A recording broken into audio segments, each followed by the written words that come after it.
Hello YouTubers. Hey, welcome back to my channel, the Virginia Bushcrafter, the channel where we continue to learn and practice all of those wonderful, great skills of bushcrafting, prepping, and survival for the wilderness. So one thing about bushcrafting and prepping and so forth, guys, if you practice with your gear, put in the dirt time and study, you will not have to worry about surviving, because you will thrive in the bush. So again, we don't want to put ourselves into a survival situation. We want to thrive in the bush. So I'd like to welcome everyone here. Thank you very much, appreciate it. If this is your first time, welcome as well. So guys, what I want to do today, I want to talk about, let's see, 3 overhyped wilderness skills. Yes, 3 overhyped wilderness skills. And the first one is going to be friction fire making, talking about the bow drill and the hand drill. The second one I'm going to say is elaborate wilderness shelters. Yeah, elaborate wilderness shelters. And the third one is going to be trapping. So those are 3 skills I think that are overhyped when it comes to bushcrafting. Nevertheless, they are a diamond to know. It's great to know those 3 skills, but I'm going to talk about those more once I get to my location. See you there.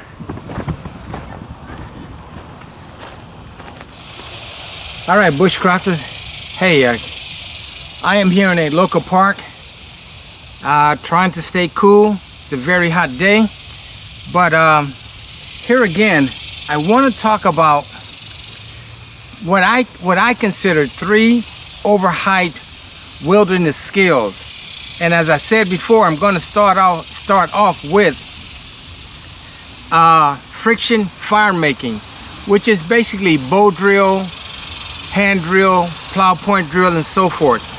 Now, friction fire making is great. It is great for television. It is great for movies. It's great for videos. It's a great thing.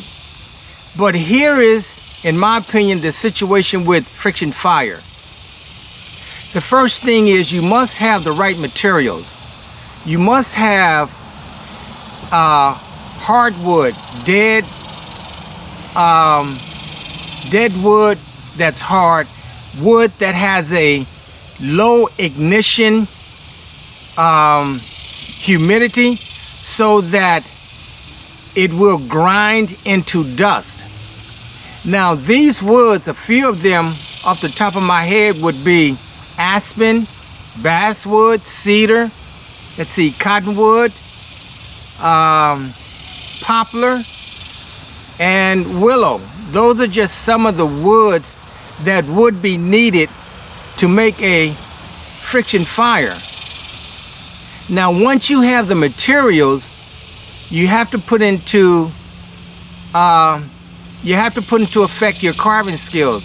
You're going to have to carve a hearth board or a fireboard, which is going to have a divot in it. It's going to have a V cut in it. So your hearth board, you're going to have to carve a spindle, probably the width of your hand, a spindle.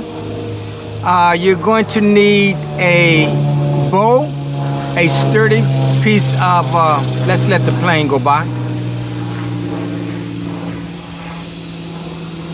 You're going to have a bow, and along with the bow, you're going to have cordage, which you can use a shoestring, you can use paracord, you can use roots, you can use natural material.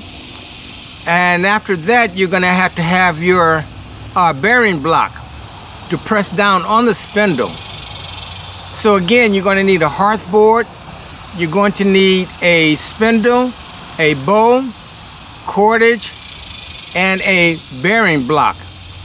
Now, when it comes to a bow drill, it's going to require a lot of endurance. I've known people to try this. One lady told me she didn't get it until maybe after 300 tries. Another person after maybe 30 tries. I myself have done it twice, but I stopped at the point of making an ember. So I think that's an overhyped skill. However, I do believe it is a necessity. But I think in a survival situation, it is not the best option. I think the best option in a survival situation is a ferrocerium rod, matches, or a lighter. Again, friction fire is a great skill, is exciting, and it can work. But again, my opinion, in a survival situation, I would prefer to have a ferrocerium rod or flint and steel, matches, and a lighter. Again, friction fire, fantastic skill. So let's talk about what that fire will provide, because the fire is very, very important. You're going to need that fire in a survival situation. First of all, for warmth, just to stay warm. You're going to need that to boil water if necessary, to cook. It's going to provide light. It's going to help keep predators at bay. It also can be used as a rescue signal by putting wet wood on it, but the fire can be used as a rescue signal. It also is going to bring just serenity and comfort to you. So again, I'm just going to say, in a survival situation, I don't think that a friction fire is your best option, considering the time, effort, and calories that you're going to put into it. Okay, so that's the first one. Let's move on to the second, what I think is overhyped skill. All right, guys. Here again, I think these elaborate wilderness shelters are way overhyped. They take time. You have to have the time, the space, and the energy, especially in a survival situation. Now, these elaborate wilderness shelters are fantastic and great for television, movies, videos, and so forth. But I'm sure we've all seen these elaborate shelters that have all the wood on one side, all the wood on the right side. You have a wall behind you, you have a roof made of all of this dead wood. But in a survival situation, that's necessary fuel. Now, let me just say, I don't think you would be anyone would be in a survival situation if you have prepared correctly, left an emergency contact, stating where you are, where you're going, when you expect to be back. Excuse me. I don't think you're going to be in an emergency situation over 72 hours. I think the elaborate shelters are great if you're going to be there week, 3 weeks, a month, or so forth. But think of all of that wood, that fuel that you're using. That's a lot of time, effort, burning calories, and so forth. I think with a better option, well, I've made debris shelters before, or primitive shelters. I don't think you can construct a proper debris shelter / primitive shelter under 4 hours, because the first thing you're going to have to get is a ridge pole, a sturdy ridge pole, 2 to 3 inches, something that is strong. you're gonna have to harvest the spines and put them on against the ridgepole diagonally. Then you're gonna have to collect saplings to put on the spines and leaves on top of that. And you're gonna need a minimum of 4 inches of insulation. So a debris shelter slash primitive shelter is at least 4 hours. So can you imagine the time it's gonna take to construct one of these elaborate wilderness shelters? Again, but they are great. I'm sure they'll keep you warm. They'll do what they have to do to keep you safe while you're in a survival mode. But in a survival mode, I personally think that a 5x7 or a 6x8 tarp, along with a bivvy or a wool blanket, and structure from Mother Nature, just a tree branch that is down, slanted. Put your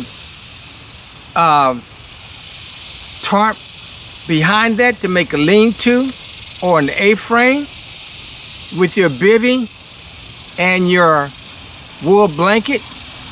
You're going to be fine. So I would be thinking more or less of, in that situation, well, first of all, I wanted to make sure that I stay hydrated, that I stay warm, and that I spend the rest of my time signaling for a rescue. So in a survival situation, I'm not going to be trying to build any elaborate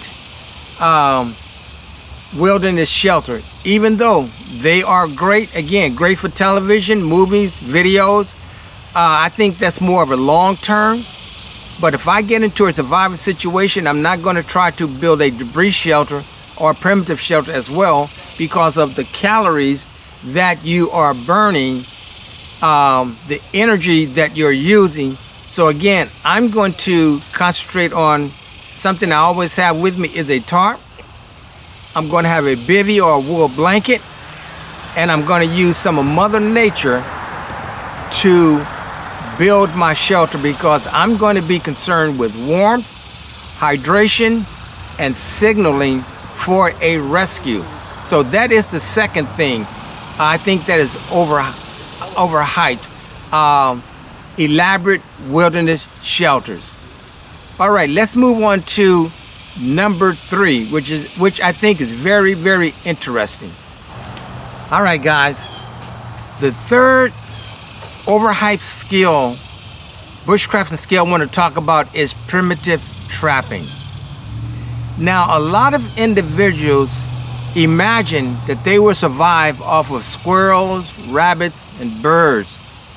That's great, but by the same token, primitive trapping requires knowledge, time, and luck.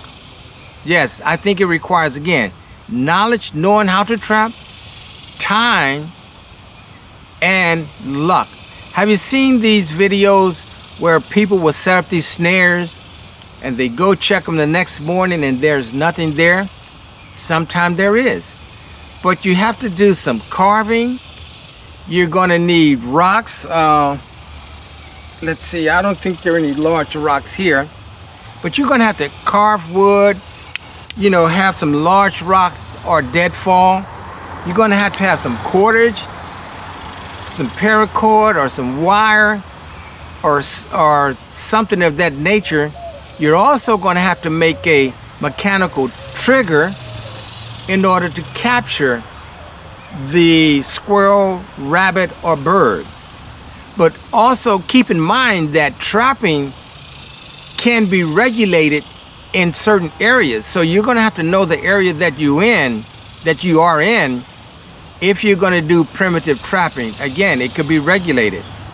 So when it comes to trapping in a survival situation, here again, I think just staying warm, staying hydrated, and signaling for rescue is much more beneficial than trying to do primitive trapping.